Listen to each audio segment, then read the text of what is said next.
Ensuite, maintenant, l'effet Horton qui est très intéressant parce qu'on a deux effets en un. Eh oui, effectivement. Deux effets en un, c'est quoi? C'est un effet flou et un effet net à la fois. Je vous le montre. Je vous montre la quantité. Voilà. Et vous avez l'adoucissement. Et vous avez également le curseur de contraste qui va nous étirer la courbe aussi, comme vous voyez. Et on peut jouer sur la saturation aussi également. Vous avez le type 1 et vous avez le type 2. Vous avez deux types d'Horton. C'est vrai que c'est intéressant cet effet parce qu'on a les deux effets à la fois, flou et net à la fois. Flou sur l'ensemble un petit peu d'image, mais net par certains endroits qui jouent forcément par le contraste. Voilà, ça qui est génial. Donc c'était l'effet Horton. Maintenant, on va passer au filtre suivant, le flou artistique. Alors, le flou artistique, il y en a deux. Il y a celui-ci, le premier. Voilà, on monte la quantité simplement avec ce curseur-ci. Et on peut monter la luminosité ou bien la descendre. Ça, c'est selon les goûts. Et vous avez également aussi le flou artistique numéro 2. Ça, à savoir, bon ici, dans une photo de paysage, bon ça nous fait un effet un peu brouillard, mais de manière un petit peu différente quand même par rapport au brouillard.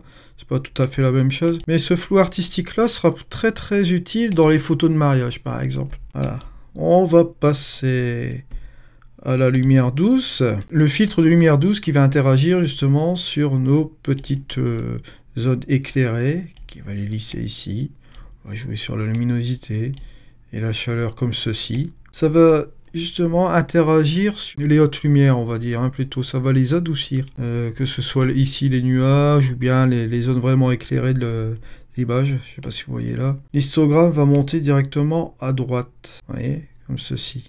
Et ça va adoucir un petit peu cette image-là. Voilà. J'enlève encore ceci. Et on va passer au filtre suivant, le virage partiel. Alors, vous allez jouer sur les hautes lumières et sur les ombres, et vous pouvez équilibrer entre ces deux valeurs. Alors, je vais vous montrer un peu comment ça marche. Vous allez choisir votre teinte, je ne sais pas moi, au niveau du rouge.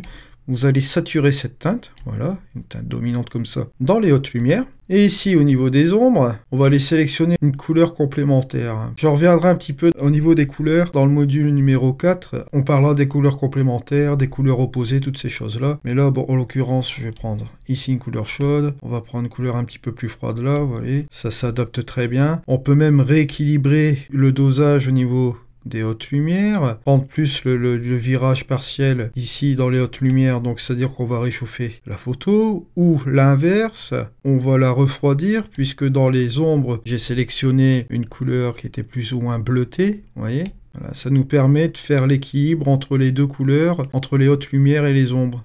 Ça nous dosier et ça nous donne une petite teinte assez particulière là, et bien sympa aussi. Voilà, on en a terminé avec le virage partiel. On va aller sélectionner le rayon du soleil. Qu'est-ce que c'est? Et hop, ouh, c'est quoi? Oh, le soleil, le rayon de soleil. Alors voilà, bon, ça fait un soleil, ça vous simule un soleil. Bon, vous avez sur l'axe des X et des Y, bon, bien sûr, constatez ici. On peut le mettre derrière, on peut modifier la quantité de rayon pour le rendre un petit peu plus naturel, changer son aspect, voilà. On peut jouer sur son nombre de rayons, bon aussi en l'occurrence, je vais en enlever un peu des rayons, on va peut-être mettre comme ceci, voilà. Vous avez la longueur des rayons, vous pouvez réduire la longueur, voilà, le mettre un peu comme ça. Ici, image chaleureuse, forcément vous pouvez pousser au niveau de la chaleur du soleil, c'est-à-dire soit vous allez le mettre un petit peu plus dans les blancs, bien on va mettre plus dans les jaunes comme ceci. Monter la température. Les rayons du soleil, forcément, là, vous allez réduire l'intensité des rayons et là, vous allez monter. Voyez.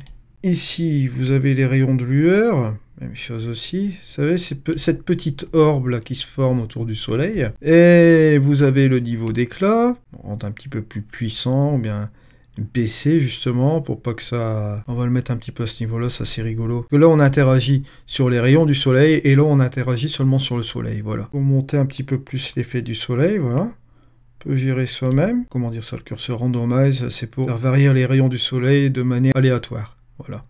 Mais là, bon, en l'occurrence, on peut le laisser comme ceci, je vais vous montrer. Parce que bon, on va pas se le cacher, quand vous voyez un effet de sunray là ici, vous avez la quantité de rayons qui est comme ça, le nombre, on va le mettre comme ça, allez, la longueur comme ça, on se doute bien que ça n'existe pas, quoi. Même si c'est dans un but créatif, je sais pas, enfin c'est...